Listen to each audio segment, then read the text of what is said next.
Hey everyone, Mr. Sujano here, your source for gaming tech, emulation, and open source news. Let's get started. Alright, to kick things off, we're talking about Nintendo 64 emulation with Gopher 64. Gopher 64 is a relatively new N64 emulator. It's written in Rust and being developed by the same person who was behind Simple 64. So at the time of filming, version 1.0.10 is the latest update, and with this brand new version, there's a few bug fixes here and some brand new stuff. They've added a widescreen stretch option, and they've also added an option to overclock. And on top of that, the developer behind Gopher 64 is looking for some help from the community. They say here that Gopher 64 is the successor to Simple 64. It's already very good. It plays the entire commercial library as well as LibDragon homebrew ROMs. However, they are not a very good GUI developer, and the GUI could use work. It seems as if the developer is going to be giving someone or maybe a few people free reign over the GUI. They say, I honestly do not care what approach is taken. If you want to delete the current GUI entirely and write something new, great. If you want to rework what is already there, also great. Please reach out to me on GitHub or Discord if you want to contribute. I'm very curious to see what happens. And continuing to speak about N64 emulation, next up we're talking about RMG, which stands for Subscribe to Mr. Sujano, or Rosalie's Mupen GUI. And Rosalie's Mupen GUI just got a brand new update. At the time of filming, version 0.7.7 is the latest update, and this update has a whole bunch of fixes, and they've also changed the ROM browser cache limit to 250,000. I don't know people who are going to take advantage of 250,000, but at the same time, I guess if you've got a lot of ROMs, this may be useful. Next up, we're still talking about Nintendo 64, just dropping the 64 portion of it and talking about Nintendo. And it's being reported that Nintendo has just won a $7 million judgment in an Amiibo counterfeiting lawsuit. So this lawsuit was filed back in October of 2023 by Nintendo and Amazon. It seems as if they've teamed up on the matter. Amazon apparently sent some stuff to Nintendo to confirm as counterfeit, including posters, Animal Crossing and The Legend of Zelda Amiibo cards, and Nintendo DS cartridges, amongst other items.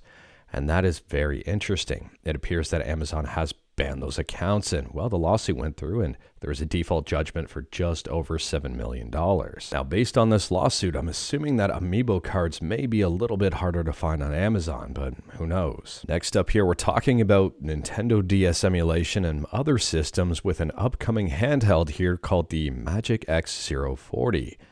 And this one looks very ideal for Nintendo DS. From my understanding, it's going to feature an all-winner Cortex A53.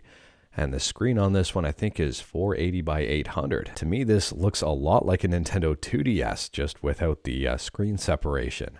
Anyways, there is a touchscreen here. It will be running Android, and the reported price of this is about $75. The device is slated for launch in April, and if you wanted to learn more about it, like everything we talk about, link is in the description below right at the bottom. I do recommend checking out their YouTube video just to see this thing in action. Next up, we're talking about Discord, and in my opinion here, this could spell the beginning of the end for Discord, or the beginning of the downfall. I could be wrong with that, but we'll have to wait and see.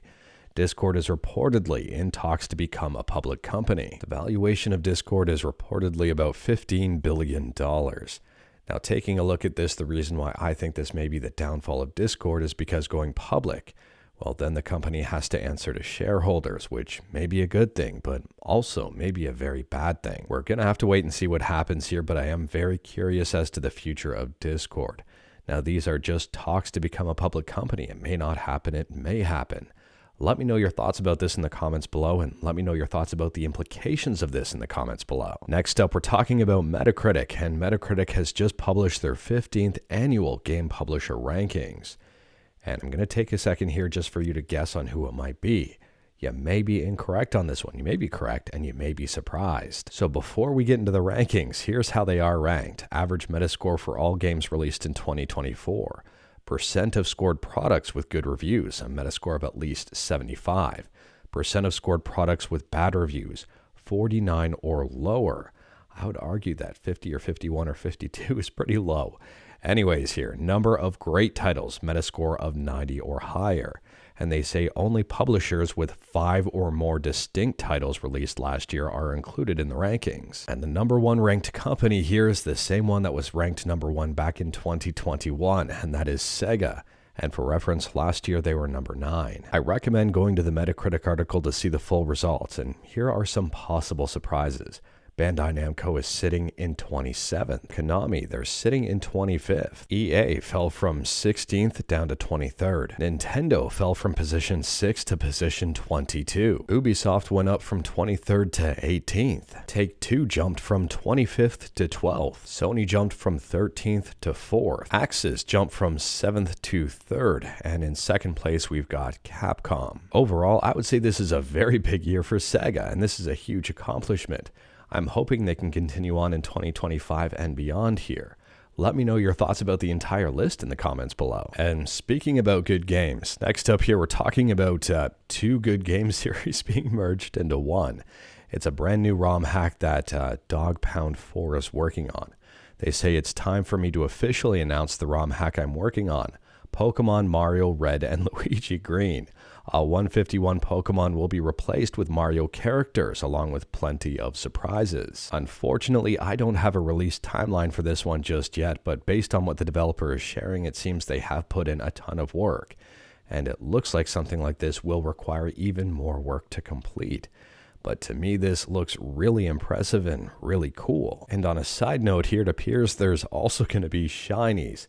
I don't know what this game is going to entail in terms of overall surprises, but I am surprised already that they're working on shinies. Next up here, we're talking about a text-based zombie survival game that's been pretty long-standing called Urban Dead. And Urban Dead is officially shutting down. So they say right here, so a full 19 years, 8 months, and 11 days after quarantine began, Urban Dead will be shut down. No grand finale, no final catastrophe, no helicopter evac. And the game will be switched off at noon UTC on 14th of March. The reason for Urban Dead shutdown is because of the UK website legislation called the Online Safety Act. They say it comes into effect later this month, applying to all social and gaming websites where users interact, and especially those without strong age restrictions. So if you play Urban Dead, you may want to get in as much gaming as you can before it's shut down. And if you've never played Urban Dead, I guess you can check it out just for a few days before it's shut down. But anyways, that is all I've got for you in this one. Straight to the point, all stuff and no fluff.